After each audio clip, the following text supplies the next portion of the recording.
प्रभू actually काही game खेळतच नव्हता, त्याचा काहीच गेम नाहीये. तो सिम्पथीमुळे वाचत होता सारखा. दर आठवड्यात आपली पर्सनॅलिटी चेंज करते फक्त गेमसाठी. तन्वीबद्दल बोलतेय मी. खूप आधी म्हटलं होतं सगळ्या घरासमोर की तू ना विश्वास कमवत नाहीयेस आणि एक दिवस असेल की कोणीच तुझ्यावर विश्वास करू शकणार नाही, आणि ते खरं प्रूव्ह झालं. तिकडचे जी लोक आहेत ना, काटेमधले जे लोक आहेत, ते सगळे बोलतात काही आणि करतात काही. की मी जशी आहे तशीच राहणार आणि मी तशीच तिकडे राहिले, रियालिटी शो मध्ये रिअल अशी राहिले. बरं प्राजक्ता, तू घराबाहेर पडल्यानंतर म्हणजे काटा ग्रुपचे डिस्कशन सुरू होतं. काल तू बघितलं सुद्धा असेल की आपल्या काटा ग्रुपमधला कोणच बाहेर पडत नाहीये, सगळे स्ट्रॉंग आहेत, सगळे टोळीमधले निघून जातात. आणि त्याच्यानंतर तन्वीने सुद्धा एक वाक्य बोलली होती की साखर वाटल्यामुळे कोण असं टिकून राहत नाही, किंवा राखी सावंत सुद्धा तुला टॉप 5 मध्ये बघत होती. सो ते सुद्धा सगळं दाखवण्यात आलं होतं. बरोबर. मला असं वाटतं की ऑडियन्सला क्लिअर आहे, ऑडियन्स ना इंटेलिजंट आहे. त्यांना कळतं की सगळंच काही जसं दिसतंय तसं नाहीये.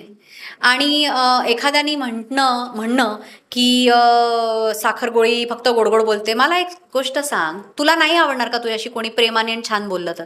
कोणत्या व्यक्तीला आवडत नाही की तुम्ही छान बोला? तर मी ते करत होते आणि माझं व्यक्तिमत्व तसंच आहे. मला आदराने छान बोलणं,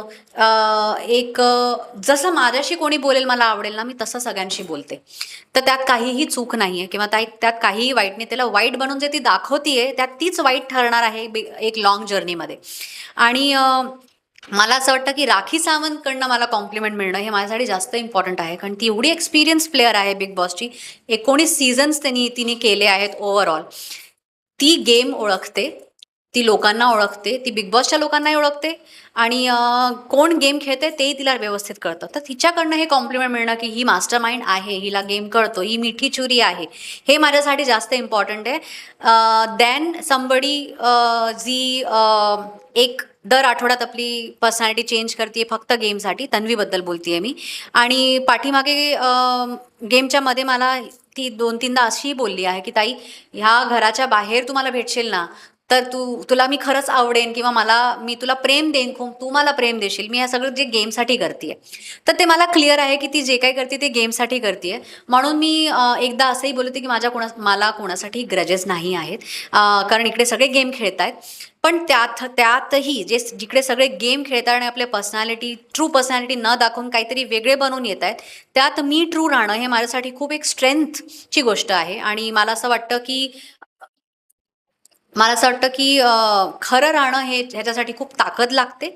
आणि काय म्हणतात, त्यात काही वीकनेस नाही आहे. तुम्ही कोणाला शिवी नाही देऊ शकत, तुम्ही आरडाओरडी नाही करू शकत. ती स्ट्रेंथ आहे. याला स्ट्रेंथसारखं पोर्ट्रे झालं पाहिजे लोकांसमोर, कारण बाहेरच्या दुनियात सुद्धा किंवा बिग बॉसच्या घरात सुद्धा ते किऑस निर्माण करणं तर खूप सोपं आहे.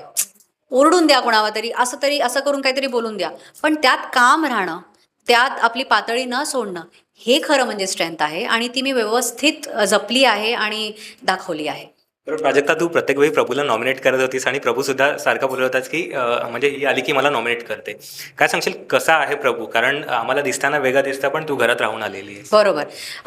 ते काय होतं ना, कॅल्क्युलेशन नॉमिनेशन्सच्या आधी 2दा असं झालं की माझे डोक्यात नावं होती आरबी आणि तन्वी. मी त्यांना नॉमिनेट करणार होती, एकदम क्लॅरिटीने गेली होती की यांना नॉमिनेट करणार. त्याच्या आधी माझे 2 नॉमिनेशन माझ्याकरता पडले. तर त्या गेममध्ये असे कॅल्क्युलेशन्स होतात की तुम्ही थोडेसे अशा लोकांनाही तुमच्याबरोबर टाका ज्यांच्याबरोबर तुम्ही वोटिंगमध्ये राहणार आहात आणि तुम्ही वर येऊ शकता त्यांच्या. त्याप्रमाणे कॅल्क्युलेशनमुळे आणि काय म्हणतात, गेम बघून सुद्धा की प्रभू ॲक्च्युली काही गेम खेळतच नव्हता, त्याचा काहीच गेम नाहीये. तो सिम्पथीमुळे वाचत होता सारखा. तर सिम्पथी हा गेमचा पार्ट नाही. मला असं वाटतं की मला त्याला सपोर्ट करायचा आहे ना, मला काही त्याची मदत करायची, घराबाहेर मी नेहमी राहीन, मी त्याला सपोर्ट करेन, हेल्प करेन. पण त्या घरात सिम्पथी आणून त्याला वाचवणं हे मला पटत नव्हतं, कारण तो गेमच्या नावावर ना तो टास्क खेळू शकत होता नीट. 1-2दा खेळला आणि काय होऊन जातं, जे काहीच करत नाही ते थोडंसं करतात तर असं वाटतं रे तू किती छान खेळला. बाकी लोक एवढं करतायत. किंवा ड्युटीज असावी, ड्युटीज जेव्हाही वाटल्या जात होत्या तेव्हा मी हे करू शकणार नाही, मी ते करू शकणार नाही.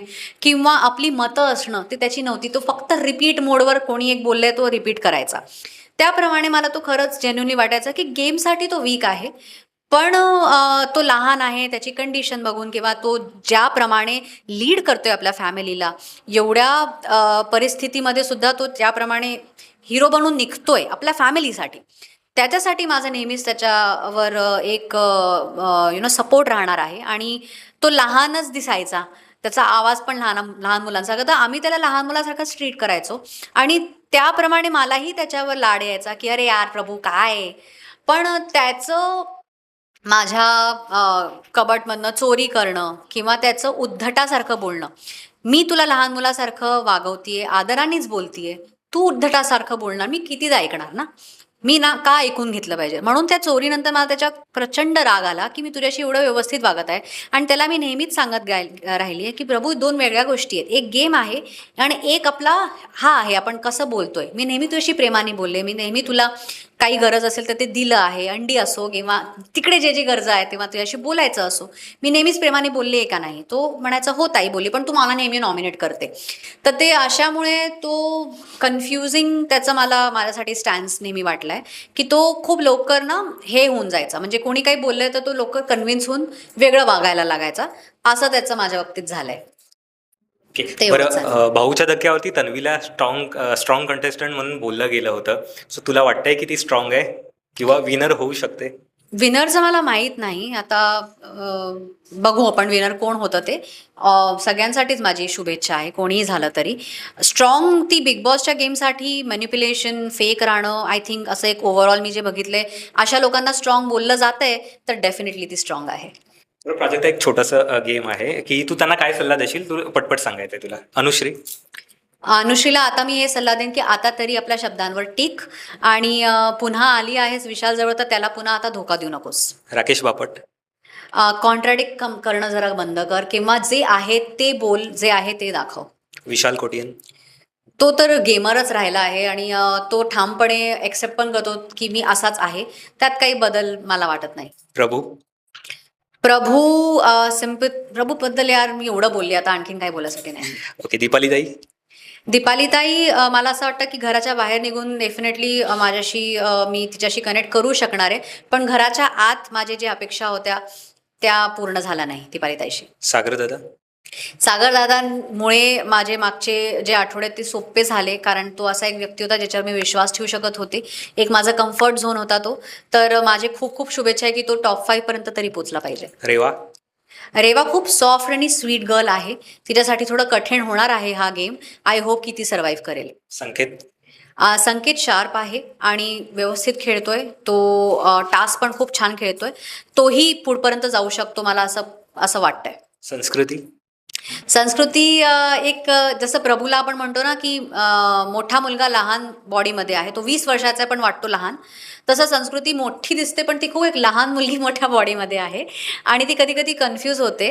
आणि मनाचे ना ॲक्च्युली या घरात कोणीही वाईट नाही आहे, टू बी व्हेरी ऑनेस्ट. सगळे गेमसाठी काही ना काही पर्सनॅलिटी बनवतात आणि मनाचे कोणीच वाईट नाही. आणि संस्कृती पण खरंच एक लहान मुलगी आहे, इनोसंट आहे, पण तिला असं वाटतं की तिला खूप कळतं. त्या कन्फ्युजनमध्ये ती जरा गडबड होऊन दिसते. थँक्यू सो मच प्राजक्ता, आमच्याशी गप्पा मारल्याबद्दल. तुला Thank you. खूप खूप शुभेच्छा तुझ्या पुढच्या वाटचालीसाठी. थँक्यू.